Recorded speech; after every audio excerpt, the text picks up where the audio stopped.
the Arbor at Avamere Court, we offer memory care. That's all we do is memory care. We do empathy training with our staff. Every new hire goes through empathy training at the Arbor, where we teach them what it actually physically feels like to have dementia. We partner with Dementia Live, so we wear headphones that are filled with just noise.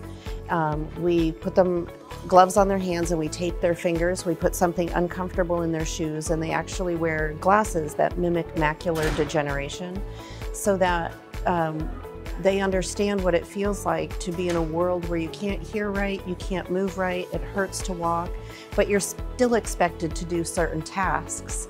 And it's a really interesting thing to watch staff go into empathy training and then come out completely different, because it's a hard 10 minutes. You know, there's so many special things about my community. Our community is, everybody has their own private room and a private bathroom, which is a really big deal.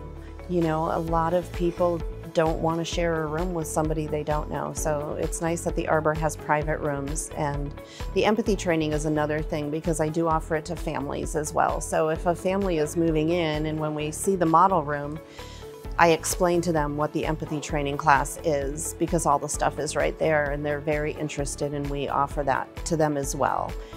We also offer the S3 Balance program, which is a program that we use to help residents keep their core structured, and what they do for themselves when they move in, we want them to continue to do for themselves.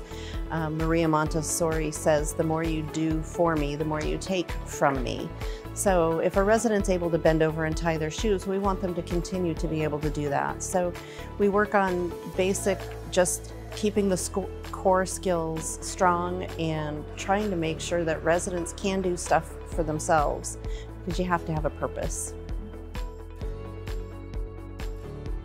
If you learn the stories and learn each resident, then you can learn what they can do for themselves and the things that they like to do for themselves. So if a resident likes to take care of her own hair and makeup and lipstick, it's okay for her to do that still. The staff member that is doing less for the resident is actually doing more for the resident. So we want to make sure that they're continuing to maintain their as much independence as they can. So it's a nice thing about memory care, is that we get to work with the staff and tell them, you know, this resident can still get dressed. You just have to stand there and help them make sure that everything goes well. So I love that about the Arbor, is that we still allow residents to be independent. I would love to get to know you and your family members more and show you a little bit about what the Arbor has to offer.